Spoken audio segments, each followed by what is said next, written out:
Bismillahirrahmanirrahim. Assalamualaikum warahmatullahi wabarakatuh. Perkenalkan, kami dari kelompok 3 Elektronika Dasar dari kelas IF19F. Di sini kami akan coba untuk menjelaskan dan untuk mempraktekkan tentang cara mengukur transistor, dioda, dan kapasitor. Untuk anggota kami di sini, yang pertama yaitu saya sendiri, Hilman Hermawan, yang kedua dari Ricky Saifullah, yang ketiga ada Willianto Triatmojo, dan yang terakhir yaitu Zaki Mubarok. Untuk yang pertama yaitu transistor, di sini saya akan sedikit menjelaskan. Yaitu transistor adalah sebuah komponen elektronika yang mempunyai berbagai macam fungsi, diantaranya sebagai saklar, penguat sinyal, osilator, modulator, dan sebagiannya. Komponen elektronika ini terbuat dari bahan semikonduktor seperti silikon. Transistor juga menjadi dasar dari gerbang logika yang kita kenal sekarang, di mana kumpulan MOSFET berubah menjadi IC atau Integrated Circuit, dan kumpulan dari IC berubah menjadi sebuah mikroprosesor. Dan untuk dioda atau diode, yaitu komponen elektronika aktif yang terbuat dari bahan semikonduktor dan mempunyai fungsi untuk mengantarkan arus listrik ke satu arah, tapi menghambat arus listrik dari arah sebaliknya. Di dalam ilmu fisika, dioda dipakai untuk penyeimbang arah rangkaian elektronika. Elektronika mempunyai dua terminal, yaitu anoda dan berarti positif, dan katoda yaitu negatif. Prinsip kerja dari anoda berdasarkan teknologi pertemuan positif dan negatif semikonduktor. Jadi anoda bisa mengantarkan arus listrik dari anoda menuju katoda, tapi untuk sebaliknya katoda ke anoda. Dan untuk kapasitor atau kondensator adalah suatu alat yang dapat menyimpan energi di dalam medan listrik dengan cara mengumpulkan ketidakseimbangan internal dari muatan listrik. Kondensator memiliki satuan yang disebut farad dari nama Michael Faraday. Kondensator juga dikenal sebagai kapasitor, namun kata kondensator masih dipakai hingga saat ini. Baik, untuk prakteknya akan dijelaskan oleh teman saya. Assalamualaikum warahmatullahi wabarakatuh. Nama saya Ricky Saifullah dari kelas IF19F. Di sini saya akan menjelaskan tentang cara mengukur transistor. Nah, ini saya tidak tahu ini transistornya rusak apa enggak ya. Nah, di hadapan saya ini ada transistor. Saya kurang tahu sih untuk serinya sendiri. Kayaknya sih TIP ini. Yang satu lagi ini transistor. Ya udah, langsung saja ke pembahasannya ya. Pertama-tama kita siapkan apometer. Kita setel dikali 10 ya. Nah, dan juga coba kita kalibrasi dulu supaya kita tahu benar apa enggak ya apometernya. Baik, langsung kita ukur aja resistornya ya. Pertama-tama kita ukur yang merah di pin 1, yang kedua di pin 3 nih ya, yang hitamnya. Oh, nggak bergerak ya. Coba kita balik lagi. Nah, di sini bergerak ya, dan nggak menunjukkan ke angka 0. Nah, ini artinya berarti dalam keadaan baik dan bagus. Nah, kalau kita balikin dia nggak bergerak sama sekali. Coba kita pindahin yang hitamnya ke tengah ya. Bentar. Kita coba lagi pin. Nah,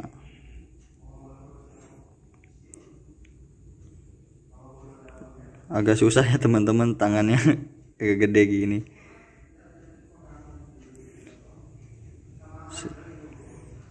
Nah, ini kita taruh yang hitamnya di tengah ya. Nah, ini nggak bergerak ya. Tapi kalau kita balikin harus balikin, tapi nggak harus sampai angka 0 ya. Sebentar, saya coba ngatur. Nah, dia tidak sampai ke angka 0. Kameranya susah ya teman-teman untuk ini. Nah, ini. Nah, ini baik ya, berarti tandanya ya transistornya ya. Nah, ini adalah sedikit cara untuk mengukur transistor ini rusak apa enggak gitu kan. Baik, terima kasih. Sekian dari saya, Ricky Saifullah. Wassalamualaikum. Assalamualaikum warahmatullahi wabarakatuh. pada video kali ini, saya akan membagikan tutorial dalam pengecekan dioda. Di sini saya mempunyai dua jenis buah dioda, ya, ada yang ukurannya besar dan ada ukuran yang kecil. Yang besar ukuran 3 ampere dan yang kecil ini berukuran 1 ampere. Sebelum mulai ke dalam pengecekan, saya akan menjelaskan terlebih dahulu bagian-bagian dari dioda ini, di mana bagian dioda memiliki yaitu kaki katoda dan juga anoda. Untuk mengetahui kaki katoda, kita dapat melihatnya pada bagian gelangan putih ini. Pada bagian kaki yang pada gelangan putih ini merupakan bagian dari katoda. Dan sedangkan untuk sebaliknya merupakan kaki anoda. Begitu pula dengan yang dioda yang ukuran 1 ampere ini. Oke, selanjutnya saya akan coba untuk tahap pengecekannya. Sebelum kita mulai pengecekannya, kita harus mengatur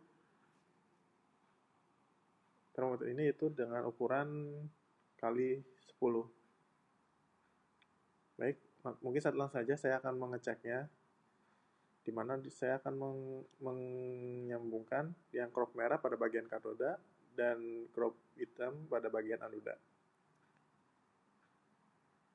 Oke. Jika jarum ini bergerak, berarti dioda ini masih berfungsi. Nah, sebaliknya, untuk yang merah ini saya bagikan ke anoda dan yang hitam pada katoda, seharusnya jarum tidak bergerak. Kalau misalnya jarum ini bergerak, maka dioda ini mengalami kerusakan ataupun kebocoran. Di sini jarum tidak bergerak ya. Berarti dioda ini dalam kondisi bagus ataupun masih bisa berfungsi. Dan bila dibalik lagi akan bergerak seperti ini. Baik, selanjutnya saya akan mencoba untuk mengecek yang kecil ini. Sama pengecekannya seperti dioda yang besar. Oke, masih bergerak ya. Juga bergeraknya juga. Coba kita akan membaliknya. Kalau dibalik juga bergerak ya. Berarti untuk kedua dioda ini masih dalam keadaan baik ataupun masih bisa berfungsi.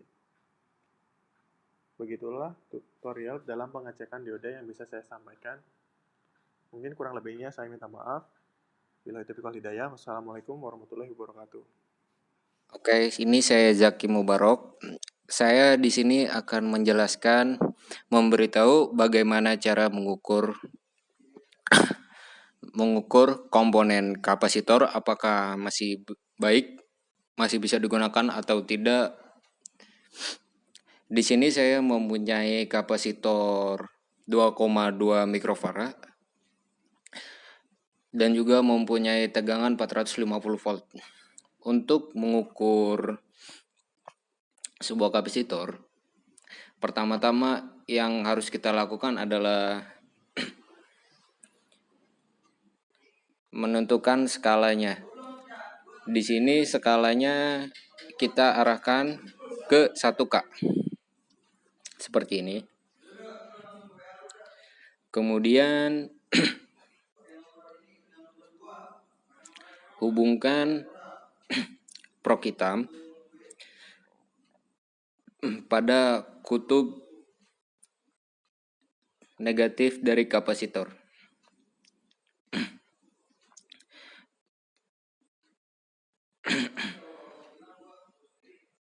Kita hubungkan seperti ini. Kemudian untuk probe merah kita hubungkan ke kutub positif. Jika misalkan nanti jarumnya akan naik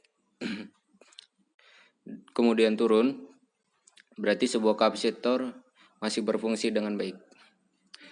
Tetapi apabila kita hubung probe merahnya kemudian menunjukkan angka tetap, maka sebuah kapasitor rusak. Atau semisal kita ukur dia nggak jalan, berarti kapasitor juga rusak. Kita coba.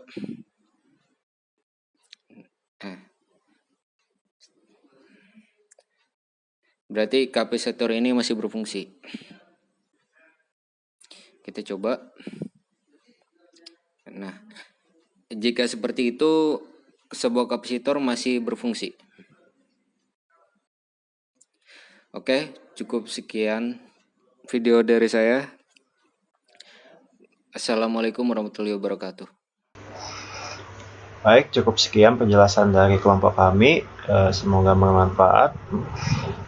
Mohon maaf bila banyak kekurangannya. Wassalamualaikum warahmatullahi wabarakatuh.